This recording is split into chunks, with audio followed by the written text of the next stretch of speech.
Joel Embiid had an absolutely sensational game on Sunday. 59 points, 11 rebounds, 8 assists, 7 blocks. And it is exactly what frustrates the hell out of me with this guy, man.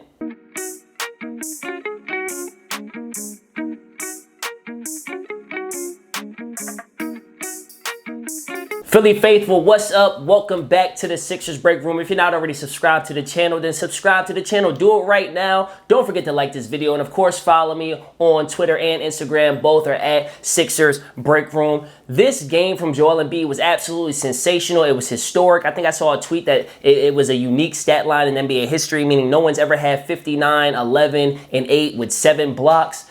Joel Embiid is a beast. Joel Embiid is a top 5, top 6 player in the NBA when he chooses to be. And that's what frustrates me so much about Joel Embiid. He should be able to play like this every single night. Let me explain. I'm not saying every single night he's going to get 59 points. That was a career high. He's never had 59 points. I'm not saying every single night he should even get 40 and 10. It's not about the stats. It's not about the numbers. It's about the effort and the attitude that he played with. He played with an edge. He played with an attitude that I'm the best player on the floor and I'm going to come out here and I'm going to dominate on both ends of the floor. And quite frankly, he just doesn't play like that nearly consistent enough. It's very clear that he has nights where he just takes games off. It's very clear he has nights where he's just not focused. It's very clear that he chooses to come into the season out of shape more times than not. Like, there's so many things that frustrate me about Joel Embiid, and the basis of that frustration comes from the fact that when he wants to, he can be the guy that he was on Sunday. When he wants to, he can be the guy he was on Saturday. Because on Saturday night, he got,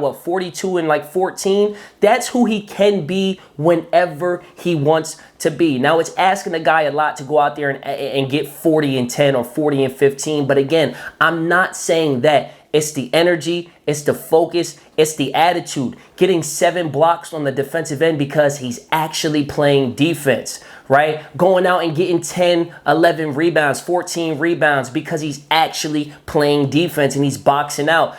Going out there and not just settling for a whole bunch of threes. He took 5 threes the other night, and I wish he didn't even take those 5, but he's 19 from 28 from the field, meaning he's getting to his spots and he's getting his shots off. I don't mind Joel Embiid taking mid-range jump shots. I would like to see him on the low block a little bit more, but I also understand from a tactical standpoint, from a basketball standpoint, when you pin down for him and you get him at the high post and in that mid-post area, it's a lot harder for the defense to double team. However, when they do double team, for the past couple of games, we saw him actually passing out of the double team. And I'm not going to get caught up in the assist numbers because whether you getting an assist is dependent on whether or not a guy makes or misses a shot. But I saw him make the right play. I saw him making the easy pass and not always forcing these tough passes or being lackadaisical with the ball and having silly turnovers. Like, he actually looked like he should have looked all year long. You can just tell he heard the noise. You can just tell he was like, yo, enough is enough. I'm going to go remind you guys who I am. I even actually saw, I forget who it was, but I actually saw a tweet